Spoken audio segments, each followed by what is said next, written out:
खड्डे दुरुस्तीच्या नावाखाली जनतेच्या डोळ्यात धूळफेक, डांबरा विनाच मलमपट्टी।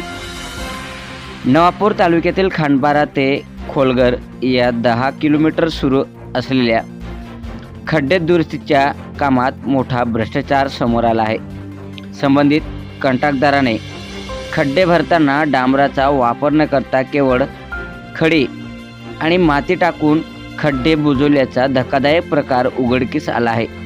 अवघ्या काही दिवसातच हे रस्ते पुन्हा उखण्याची भीती निर्माण झाली आहे। गेल्या 2 दिवसापूर्वीच या रस्त्याचे खड्डे दुरुस्तीचे काम करण्यात आले आहे।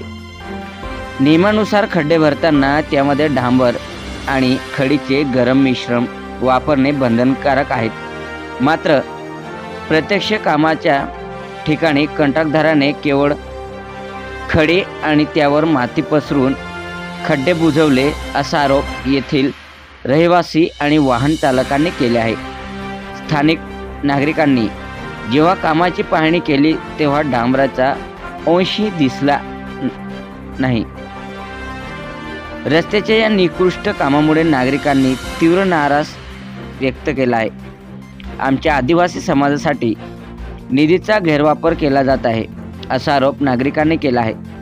मिळणाऱ्या पैशाचा हा उघड दुरुपयोग आहे। डांबर न वापरल्यामुळे खडी अस्ताव्यस्त पसरली असून दुचाकी वाहने घसरून अपघात होण्याची शक्यता वाढली आहे असे हनुमानपाडा येथील स्थानिक रहिवासी यांनी सांगितले। कंत्राटदार काम करत असताना त्या ठिकाणी सार्वजनिक बांधकाम विभागाचे अभियंते उपस्थित असणे आवश्यक असते। मात्र अधिकाऱ्यांच्या गैरहजेरीने कंत्राटदाराने हे नियमबाह्य काम उरकून घेतले आहे असे देखील ग्रामस्थ व खांडबारा ते खोलगर या नागरिकांनी हा आरोप केला आहे। सातपुडा न्यूज वाहिनी, नवापूर।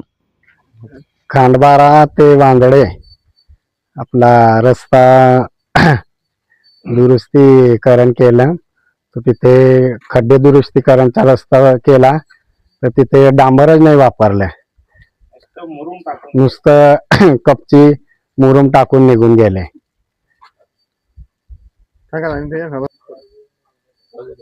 आमची मागणी एकच आहे की रस्ता आम्हाला चांगले करून पाहिजे, नाहीतर असे ठेकेदारांवर कारवाई केली पाहिजे। खांडबारा ते खोलगर, वांदळा आणि आष्टा या दरम्यान 2 दिवसा अगोदर डागडुजी करण्यात आली। तर आदिवासींसाठी प्रशासन हे लाखो रुपये खर्च करतं आणि तुम्ही पाहू शकता ठेकेदार हा फक्त बारीक कपची आणि ही माती टाकून फरार होऊन गेलेला आहे। तर हा भोंगड कारभार एक थेंब न टाकता डांबरचा पूर्ण बारीक कपची टाकून ठेकेदार 2 दिवस अगोदर फरार होऊन गेला। आणि याच्या हा सगळा भोंगड कारभार कोणाच्या आशीर्वादाने चालू आहे आम्हाला प्रश्न पडला आहे। संबंधित बांधकाम विभागाचे अधिकारी का डोळे झाकून झोपलेले आहे काय आम्हाला प्रश्न पडलेला आहे। का एवढा आदिवासींची विकासासाठी खर्च केलेला निधी हा असा बोगस पद्धतीने आमच्या पूर्ण नवापूर तालुक्यामध्ये काम चालू आहे। तर हे संबंधित बांधकाम विभागाचे अधिकारी का झोपलेले आहे का आम्हाला प्रश्न पडलेला आहे। कारण की एवढा तुम्ही पाहू शकता इथून खांडबारा ते आष्टा, खोलगर, वांदळा हा रस्ता तुम्ही संपूर्ण कुठेही पाहून घ्या, तुम्ही एक थेंब डांबरचा टाकलेला नाही। तर कलेक्टर मॅडमांना आमची विनंती आहे, तुम्ही या रस्त्याची स्वतः येऊन चौकशी करा, जेणेकरून आमच्या आदिवासींवरती जो अन्याय होते त्याच्यावरती कुठेतरी प्रश्नचिन्ह लागलेले आहे, त्याच्यावरती कुठेतरी आम्हाला उत्तर भेटेल। कारण की हे ठेकेदार त्यांची मनमानी पद्धतीने कारभार करता आहे आणि संबंधित विभागाचे अधिकारी त्यांना पूर्ण पाठबळ देत आहे, हा आमचा स्पष्ट आरोप आहे। या चॅनलच्या माध्यमाने आम्ही सांगतो की त्यांना ठेकेदारावरती भी कारवाई झाली पाहिजे आणि संबंधित बांधकाम विभागाच्या अधिकारीवरती पण कारवाई झाली पाहिजे, जेणेकरून याच्या पुढे हे अधिकारी असे ठेकेदार हे असे रस्ते बनवणार नाही अशी आमची मागणी आहे।